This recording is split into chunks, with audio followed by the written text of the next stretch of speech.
नमस्कार। Vision IAS के news today के इस अंक में आप सभी का स्वागत है। इस अंक में हम आपके लिए लेकर आए हैं यूपीएससी परीक्षा की दृष्टि से महत्वपूर्ण कुछ अहम खबरें। इस अंक के साथ मैं हूँ दिव्या सिंह। आइए सबसे पहले बात करते हैं इस अंक की हेडलाइंस के बारे में। भारतीय अंतरिक्ष संघ नेस्कॉम और डेलाइट इंडिया ने exploring opportunities for Indian downstream space tech नामक रिपोर्ट प्रकाशित की। डब्ल्यूएचओ ने मानसिक स्वास्थ्य को सार्वभौमिक मानवाधिकार के रूप में मान्यता देने का आह्वान किया। बच्चों में कुपोषण की पहचान और प्रबंधन के लिए प्रोटोकॉल को मानकीकृत किया गया। भारतीय रिजर्व बैंक अक्टूबर 2024 से सरकारी स्वामित्व वाली एनबीएफसीज को पीसीए पर्यवेक्षी मानदंड के दायरे में लाएगा। भारतीय फार्माकोपिया आयोग फार्माकोपियल डिस्कशन ग्रुप का सदस्य बन गया है और सर्वोच्च न्यायालय ने केंद्र सरकार से कहा है कि कॉलेजियम के प्रस्ताव लंबित नहीं रह सकते हैं। और आइए अब खबरों पर विस्तार से चर्चा करते हैं। तो सबसे पहली खबर है, भारतीय अंतरिक्ष संघ नेस्कॉम और डेलाइट इंडिया ने exploring opportunities for Indian downstream space tech नामक रिपोर्ट प्रकाशित की है। इस बारे में इस रिपोर्ट के मुताबिक वैश्विक अंतरिक्ष अर्थव्यवस्था का वर्तमान आकार $546 बिलियन है। इसमें भारत की हिस्सेदारी महज 2% है। भारत का लक्ष्य अपनी हिस्सेदारी को 10% तक बढ़ाने का है। किसी वैश्विक सहमति की कमी की वजह से इस रिपोर्ट ने अंतरिक्ष मूल्य श्रृंखला को अपस्ट्रीम, डाउनस्ट्रीम और ऑक्सिलरी श्रेणी में विभाजित करने के लिए ओईसीडी के फ्रेमवर्क को अपनाया है। अपस्ट्रीम में सभी गतिविधियां, उत्पाद और अवसंरचनाएं जो कि अंतरिक्ष परिसंपत्तियों के विकास, परीक्षण, प्रक्षेपण, परिचालन तथा निगरानी को सुनिश्चित करते हैं, वो सभी अपस्ट्रीम के अंतर्गत आती हैं। वहीं डाउनस्ट्रीम की बात करें तो भूप्रेक्षण, उपग्रह, सेटकॉम आदि सहित व्यावसायिक मूल्य उत्पन्न करने के लिए उपग्रहों पर निर्भर सभी अनुप्रयोग, सेवाएं और उपकरण डाउनस्ट्रीम के अंतर्गत आते हैं। वहीं ऑक्सिलरी सेगमेंट में आते हैं अंतरिक्ष से संबंधित अतिरिक्त गतिविधियां, जैसे कि अंतरिक्ष बीमा, जागरूकता, शिक्षा और प्रशिक्षण। अपस्ट्रीम के लिए प्रमुख प्रेरक हो सकता है वैमानिकी का लघुकरण, प्रक्षेपण की लागत में कमी, व्यवसायीकरण, निजी भागीदारों द्वारा निवेश में वृद्धि आदि। वहीं डाउनस्ट्रीम के लिए सॉफ्टवेयर उद्योग और आर्टिफिशियल इंटेलिजेंस का लाभ उठाना, डेटा प्रोसेसिंग या कंप्यूटिंग क्षमता को बढ़ाना और भंडारण लागत को कम करना शामिल है। ऑक्सिलरी सेगमेंट के लिए अंतरिक्ष आधारित शिक्षा और अनुसंधान के प्रति बढ़ती रुचि और अंतरिक्ष आधारित परिसंपत्तियों के उपयोग में वृद्धि के कारण बीमा योजनाओं की आवश्यकता आदि है। अपस्ट्रीम के लिए 2031 तक $100 बिलियन खर्च करने होंगे। डाउनस्ट्रीम के लिए 2031 तक $610 बिलियन खर्चा आएगा। वहीं ऑक्सिलरी सेगमेंट के लिए अंतरिक्ष सेवाओं और स्पिन ऑफ उत्पादों, अब स्पिन ऑफ उत्पादों में जो शामिल हैं वो है फ्रीज किया हुआ सूखा भोजन, इसके अलावा फायर फाइटिंग इक्विपमेंट्स, साथ ही इमरजेंसी स्पेस ब्लैंकेट्स, ये सब आते हैं आपके स्पिन ऑफ उत्पादों में। तो इन सब का व्यवसायीकरण करना होगा। स्पिन ऑफ उत्पाद अंतरिक्ष आधारित नवाचार और प्रौद्योगिकियां होती हैं। इनका उपयोग और भी कई क्षेत्रों में किया जाता है, जैसे कि पर्यावरणीय निगरानी के लिए अंतरिक्ष आधारित data processing algorithm, aerospace, automotive और निर्माण के लिए अंतरिक्ष यान के लिए उन्नत सामग्री विकसित करने में। अगला टॉपिक है डब्ल्यूएचओ से संबंधित। विश्व स्वास्थ्य संगठन ने मानसिक स्वास्थ्य को सार्वभौमिक मानवाधिकार के रूप में मान्यता देने का आह्वान किया है। विश्व मानसिक स्वास्थ्य दिवस 10 अक्टूबर को मनाया गया। इस अवसर पर डब्ल्यूएचओ ने अपने सदस्य देशों से मानसिक स्वास्थ्य से संबंधित प्रयासों में मानवाधिकार आधारित दृष्टिकोण से तीव्रता लाने को कहा है। मानसिक स्वास्थ्य को मौलिक मानवाधिकार के रूप में मान्यता देने से जीवन को समग्र रूप से गुणवत्तापूर्ण बनाने में मदद मिलेगी। यदि कोई व्यक्ति मानसिक रूप से अस्वस्थ है तो इससे अन्य अधिकारों का उपयोग करने की उसकी क्षमता प्रभावित होती है। इन अधिकारों में शिक्षा का अधिकार, आजीविका का अधिकार आदि शामिल हैं। मानसिक स्वास्थ्य को सार्वभौमिक मानवाधिकार के रूप में मान्यता देने के लिए जरूरी उपाय भी किए गए, जैसे कि सामाजिक सोच और सरकारी नीतियों में बदलाव की आवश्यकता है। मानसिक स्वास्थ्य विकार को कलंक मानने की कुप्रथा को समाप्त करने के लिए जागरूकता और शिक्षा का प्रसार किया जाना चाहिए। सभी व्यक्तियों को स्वास्थ्य देखभाल सेवाएं उपलब्ध कराने की जरूरत है। मानसिक रोगी चिकित्सालयों की बजाय सामुदायिक स्तर पर मानसिक स्वास्थ्य उपचार पर ज्यादा ध्यान केंद्रित करना चाहिए। मानसिक स्वास्थ्य देखभाल की दिशा में कई पहलें भी की गई हैं, जैसे कि पारो घोषणा पत्र को अपनाया गया है। इसका उद्देश्य व्यक्ति केंद्रित मानसिक स्वास्थ्य देखभाल और सेवाओं तक सार्वभौमिक पहुंच सुनिश्चित करना है। Tele mental health assistance and networking across states यानी टेली मानस पहल लॉन्च की गई है। इस पहल के तहत 3.5 लाख से ज्यादा लोगों की काउंसलिंग की गई है। वर्ष 1982 में राष्ट्रीय मानसिक स्वास्थ्य कार्यक्रम शुरू किया गया था। था। इसका उद्देश्य सभी के लिए न्यूनतम स्वास्थ्य देखभाल सेवाएं उपलब्ध कराना और उन्हें सुगम बनाना है। WHO के मुताबिक मानसिक स्वास्थ्य केवल मानसिक विकार से ग्रस्त न होना भर नहीं है, बल्कि ये मानसिक और भावनात्मक स्थिति का सकारात्मक होना भी है। यानी कि यदि कोई व्यक्ति पॉजिटिव डायरेक्शन में सोचता है तो ही वो मानसिक रूप से स्वस्थ कहा जाएगा। मानसिक स्वास्थ्य की स्थिति अगर हम देखें तो दक्षिण पूर्वी एशिया में पूरी जनसंख्या का लगभग 7वां हिस्सा मानसिक विकारों से ग्रस्त है। वहीं WHO के मुताबिक दक्षिण पूर्वी एशिया क्षेत्र में पुरुषों और महिलाओं दोनों में 50% मानसिक विकार के लिए चिंता और अवसाद जिम्मेदार है।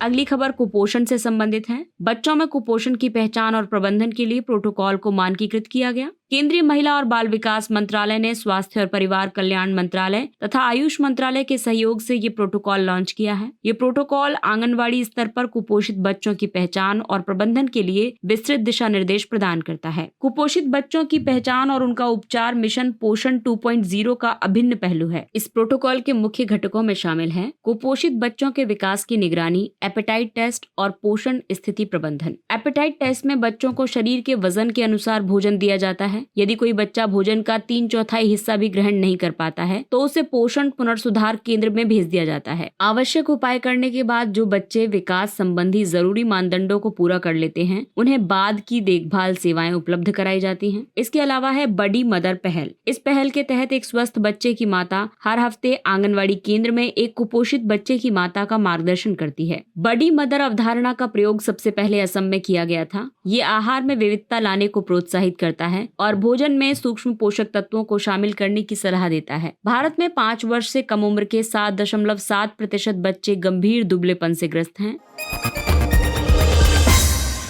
अगली खबर रिजर्व बैंक से संबंधित है। भारतीय रिजर्व बैंक अक्टूबर 2024 से सरकारी स्वामित्व वाली NBFCs को PCA पर्यवेक्षी मानदंड के दायरे में लाएगा। त्वरित सुधारात्मक कार्रवाई यानी प्रॉम्प्ट करेक्टिव एक्शन। इस फ्रेमवर्क का उद्देश्य सही समय पर पर्यवेक्षी उपायों को लागू करना है। इसके तहत पर्यवेक्षित संस्थाओं को समय पर सुधार संबंधी उपायों को शुरू और लागू करना होता है ताकि उन्हें वित्तीय संकट से बचाया जा सके। सुधारों के उपायों में शामिल है लाभांश वितरण या लाभ प्रेषण पर प्रतिबंध, शाखा का विस्तार करने पर प्रतिबंध, गवर्नेंस, पूंजी लाभप्रदता और व्यवसाय के स्तर पर विवेकाधीन कार्रवाइयां। गैर बैंकिंग वित्तीय कंपनियों के लिए प्रॉम्प्ट करेक्टिव एक्शन फ्रेमवर्क 14 दिसंबर 2021 को लॉन्च किया गया था। तब से फ्रेमवर्क की समीक्षा की जाती रही है। नई समीक्षा के तहत ही 1 अक्टूबर 2024 से सरकारी NBFCs जिसमें बेस लेयर को छोड़ करके सभी को PCA फ्रेमवर्क के दायरे में लाने का निर्णय लिया गया है। इन NBFCs पर यह फ्रेमवर्क 31 मार्च 2024 तक या उसके बाद तक की जा चुकी वित्तीय लेखा परीक्षा के आधार पर लागू होगा। बेस लेयर में उन NBFCs को वर्गीकृत किया गया है जो जमा स्वीकार नहीं करती हैं और जिनकी परिसंपत्ति का आकार 1000 करोड़ रुपए से कम है। बेस लेयर के अलावा अन्य 3 लेयर हैं, मिडिल लेयर, अपर लेयर और टॉप लेयर। सरकारी NBFCs में शामिल हैं PFC,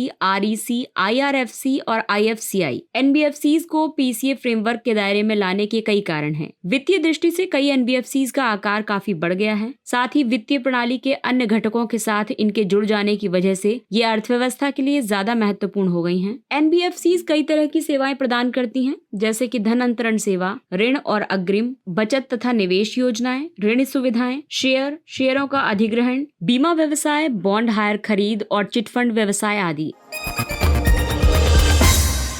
अगली खबर है भारतीय फार्मा उद्योग से। भारतीय फार्माकोपिया आयोग फार्माकोपियल डिस्कशन ग्रुप का सदस्य बन गया है। भारतीय फार्माकोपिया आयोग यानी IPC को 2009 में गठित किया गया था। ये स्वास्थ्य और परिवार कल्याण मंत्रालय के अधीन एक स्वायत्त संस्थान है। ये भारतीय फार्माकोपिया यानी भेषज संहिता को प्रकाशित करता है। साथ ही भारत में आयातित, निर्मित, भंडारित या बिक्री के लिए प्रदर्शित या वितरित की गई दवाओं के मानक को नियमित रूप से अपडेट करता है। फार्माकोपिया सरकार या मान्यता प्राप्त संगठन द्वारा प्रकाशित पुस्तक या शब्दकोश है। इसमें चिकित्सकीय दवाओं की क्षमता एवं शुद्धता के मानक प्रकाशित किए जाते हैं। दवाओं के लिए IP मानक औषधि और प्रसाधन सामग्री अधिनियम 1940 की दूसरी अनुसूची तथा उसके तहत औषधि और प्रसाधन सामग्री नियम 1945 के अनुसार है। फार्माकोपियल डिस्कशन ग्रुप का गठन 1989 में संयुक्त राज्य अमेरिका, यूरोपीय संघ और जापान ने किया था। वर्ष 2001 में विश्व स्वास्थ्य संगठन एक पर्यवेक्षक के रूप में इसमें शामिल हुआ था। ये सदस्य देशों या क्षेत्रों में फार्माकोपिया संबंधी मानकों में सामंजस्य स्थापित करने के लिए कार्य करता है। दवा निर्माताओं को फार्माकोपिया संबंधी आवश्यकताओं को पूरा करने करने के लिए कई तरीकों से विश्लेषणात्मक प्रक्रियाओं को संपन्न करना होता है। इसके लिए वो अलग अलग स्वीकार्यता संबंधी मानदंडों का उपयोग करते हैं। सामंजस्यकरण से निर्माताओं को इस बोझिल कार्य में कुछ राहत प्राप्त होती है। आपको बता दें कि फार्माकोपिया संबंधी जरूरतें क्षेत्रों के अनुसार अलग अलग होती हैं। फार्माकोपियल डिस्कशन ग्रुप में शामिल होने से भारतीय फार्माकोपिया आयोग को काफी लाभ होंगे, क्योंकि इससे आयोग द्वारा निर्धारित मानकों को अंतर्राष्ट्रीय मान्यता प्राप्त होगी। वैश्विक बाजारों में भारतीय फार्मास्यूटिकल उत्पादों की स्वीकार्यता बढ़ेगी। दुनिया भर में बेहतर लोक स्वास्थ्य सेवाओं का प्रसार संभव होगा, क्योंकि इससे घटिया या नकली दवाओं के प्रसार को रोकने में मदद मिलेगी।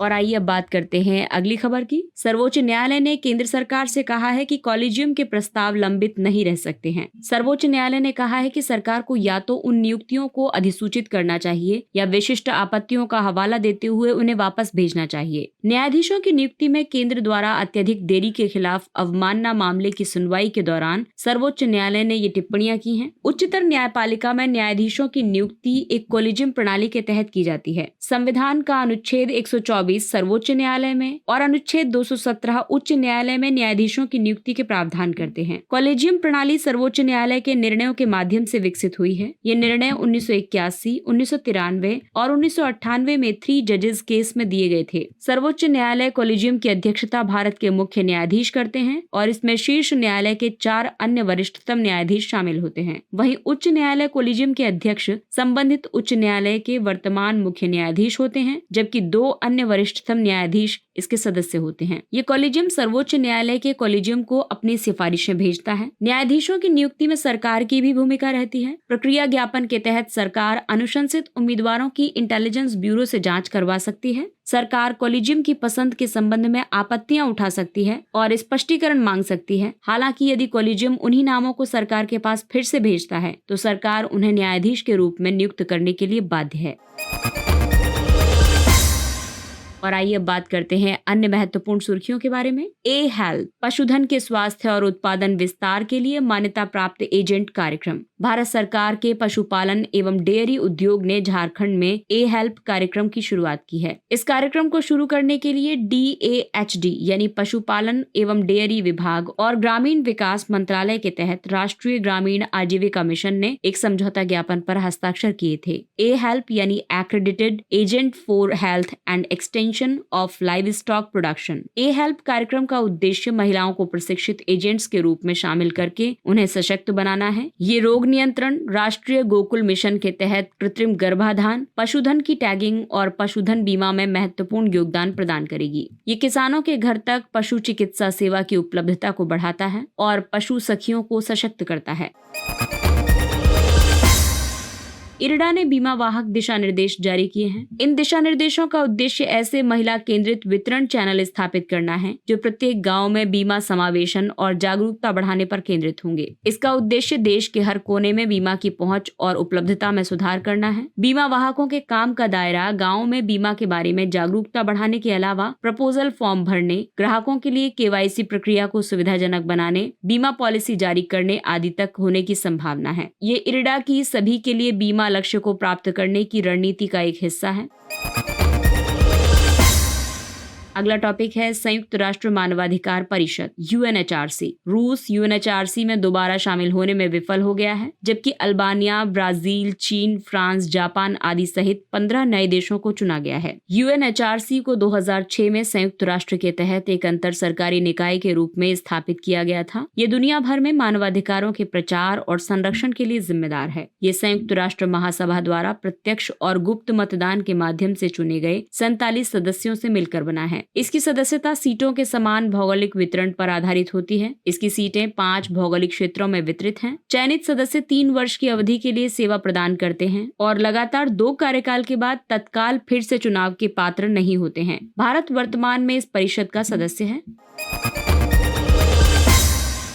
प्राकृतिक गैस की मांग में वृद्धि। अंतर्राष्ट्रीय ऊर्जा एजेंसी की रिपोर्ट के अनुसार भारत की प्राकृतिक गैस की मांग में 2023 में 4% की वृद्धि होगी। इसके अलावा 2026 तक इसके 8% से अधिक की औसत वार्षिक दर से बढ़ने की संभावना है। मांग में वृद्धि को मुख्य रूप से विद्युत, पेट्रोकेमिकल और उर्वरक क्षेत्रों से बढ़ावा मिलेगा।